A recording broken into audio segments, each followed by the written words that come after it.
Le processus d'acceptation, c'est quelque chose de complexe. Ça développe la résilience.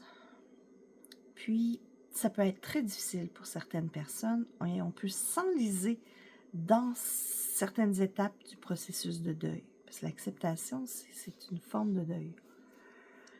Et je dirais que on m'a imposé l'acceptation de la scoliose lorsque j'étais adolescente.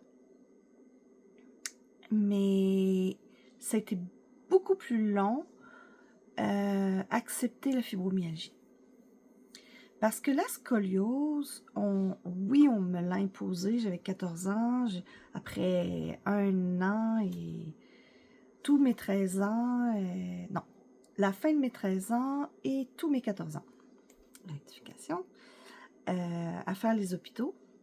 Ce phénomène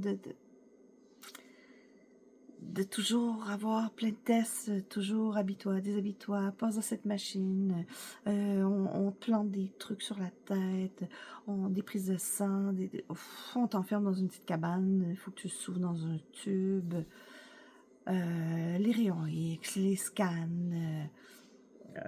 rencontrer un spécialiste, rencontrer un autre, etc., jusqu'à ce qu'on finisse par découvrir, en me penchant par en avant, que j'avais une déviation de la colonne vertébrale. Puis après ça, on m'a comme rentré dedans tout de suite. C'était comme, OK, il faut te faire opérer rapidement, la déviation est extrêmement prononcée. Ça a été un phénomène de deuil extrêmement difficile parce que il y allait,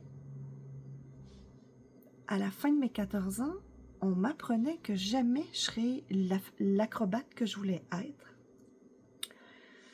On m'apprenait que je pouvais plus courir, que je pouvais plus sauter. Moi qui grimpais partout, qui faisais plein de choses. Fait que c'était comme si on m'obligeait, à l'aube de mes 15 ans, à figurer que ma vie, celle que je m'imaginais, parce que j'étais à l'école dans la période où on demande aux adolescents qu'est-ce que vous allez faire plus tard, qu'est-ce que vous voulez faire, où vous voulez aller, blablabla. Bla, bla, bla. Ben là, moi, c'était comme si tout ça, on arrache la page et puis tu vas faire autre chose et on gère autre chose. C'était pas évident. Et ça a été un deuil précipité. Très rapidement, on m'a dit que c'était pas conseillé d'avoir des enfants. Plus tard, des années plus tard, on m'a dit « Ah ben oui, t'aurais pu en avoir, mais c'est sûr, ça aurait été peut-être à risque, mais au moins, il aurait fallu que tu naisses avant l'âge de 30 ans. » On me dit ça à l'aube de mes 30 ans. Fait que, de toute façon, ça a été un autre deuil. Marcher avec la fibromyalgie, ça a été un autre deuil. La fibromyalgie, quand elle est rentrée dans ma vie, j'ai répondu au médecin, non, j'ai pas ça.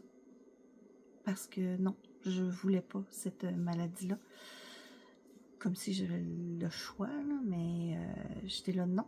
Ça a pris 6 ans avant que je reconnaisse que je l'avais. Je savais que je l'avais, mais je voulais pas le reconnaître.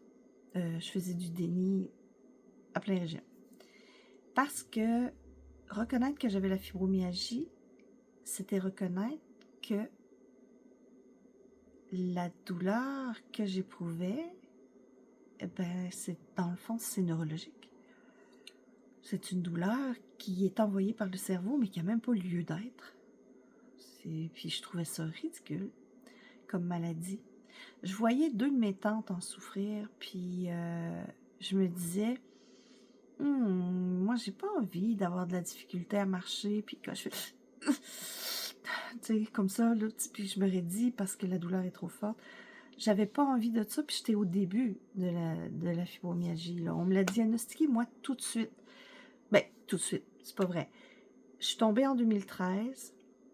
2014, j'ai commencé à avoir davantage. J'étais comme dans un brouillard cérébral parce que j'ai eu une commotion cérébrale. Fait que j'ai eu de la misère, de la concentration, etc. Vraiment pendant un petit moment. Mais j'ai poussé. J'ai travaillé pour la Société Alzheimer Gaspésie-les-Îles euh, pendant, pendant plusieurs années, 6 ans, je pense. Et j'avais plein de trucs. Après une commotion cérébrale, j'ai utilisé toutes mes connaissances à ce niveau-là pour éviter que je garde des séquelles. Fait que j'ai travaillé fort. Et je pense que c'est pour ça que je me suis aperçue vraiment plus sur le tard que j'avais de la difficulté à marcher et que j'avais des douleurs au niveau du bas du dos, au niveau des hanches, des jambes, des spasmes de douleur dans les jambes, comme des chocs électriques. C'est comme si quelqu'un me fout le feu brusquement sous la peau. Ça, c'est comme si que mon cerveau avait décidé, on met ça de côté parce qu'on se concentre pour n'avoir aucune séquelle de la commotion. Je suis tombée d'un 2e étage directement sur la tête, sur le côté droit. Et puis après ça, mon bras et ma hanche sont tombés. Ma hanche était noire. Puis mon bras a frappé sur une porte, une vieille porte en bois. J'ai cassé le bas de la porte de ça de l'âge, longueur d'une main, genre. Mais vraiment tout le bas. En tout cas. Mais ça, c'était... Pour moi, c'était... Oh non, c'est pas vrai. Une commotion cérébrale, c'est une des choses que je redoutais le plus dans ma vie. Parce que j'ai besoin de ma tête. Et moi, pour moi, le cerveau est super important. C'est pour ça que je consomme aucune drogue. Je n'ai jamais consommé de drogue parce que j'avais la crainte que ça affecte les cellules de mon cerveau. Et je m'étais toujours dit, non. Ta tête, c'est le plus important. Moi, tout marche avec mon cerveau. Et commotion cérébrale, c'était comme la fin du monde. Fait que je me suis vraiment concentrée là-dessus avant de me dire il y a un problème, t'as de la misère à marcher. Oh, c'est pas normal de ce qui te prend habituellement 15 minutes de marche, te prend une demi-heure. Et après ça, en 2015, c'était rendu que une marche de 20 minutes, ça me prenait 1h30. Et puis, la jambe droite, je la traînais comme un membre mort. Puis là, c'est pas de sens. Là, il a fallu que je vienne à moi puis que je me dise qu'il y avait une problématique. Et j'ai eu un nouveau médecin en 2016. Et en 2016, j'en ai parlé et le diagnostic est tombé super rapidement.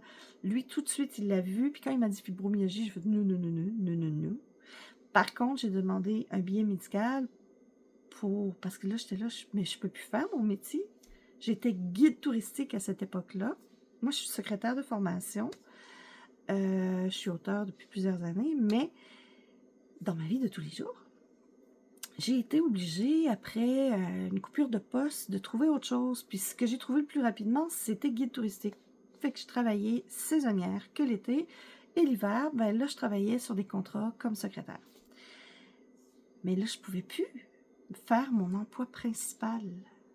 Puis j'étais là, mon Dieu, mais je ne peux plus marcher. J'ai eu tellement de misère à la dernière saison touristique. Qu'est-ce que je vais faire? Fait que ça, c'était too much. Ça a été un trop-plein. Je ne pouvais pas accepter la fibromyalgie.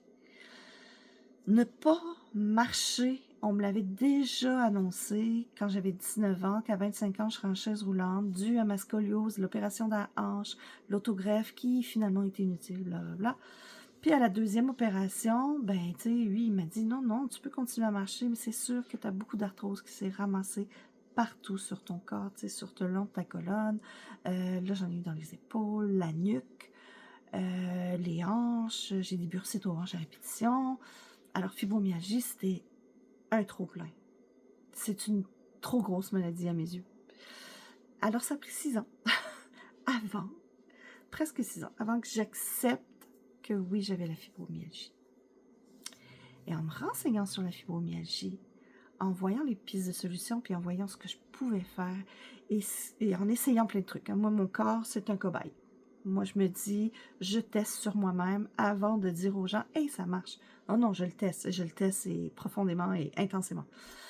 Alors, si vous n'acceptez pas votre maladie, si vous n'acceptez pas votre diagnostic, c'est pas un drame, là. C'est pas grave. c'est normal de le refuser, d'accepter quelque chose qui va changer notre vie, qui va nous obliger à faire des deuils au quotidien. Faut pas s'inquiéter avec ça. Ça m'a pris 6 ans. Puis, comme je vous ai dit, moi, je pense que je suis une fille intelligente et je considère que mon cerveau, c'est une des choses les plus importantes. Mais c'est lui, c'est différentes petites parties qui m'envoient des données qui ne sont pas bonnes et qui me dit, ben, toi, ma fille, tu vas avoir mal. Et toi, ma fille, tout le côté droit, ça va être l'enfer au quotidien. Fait que, finalement, ce que j'essayais de protéger le plus, ben, c'est avec lui, avec lequel j'ai de la difficulté à collaborer. Alors, un diagnostic, ne vous inquiétez pas. Vous allez passer au travers. Une étape à la fois, si vous avez besoin d'aide, il y a le 811. Et puis, il y a des professionnels de la santé et des associations qui sont là pour vous.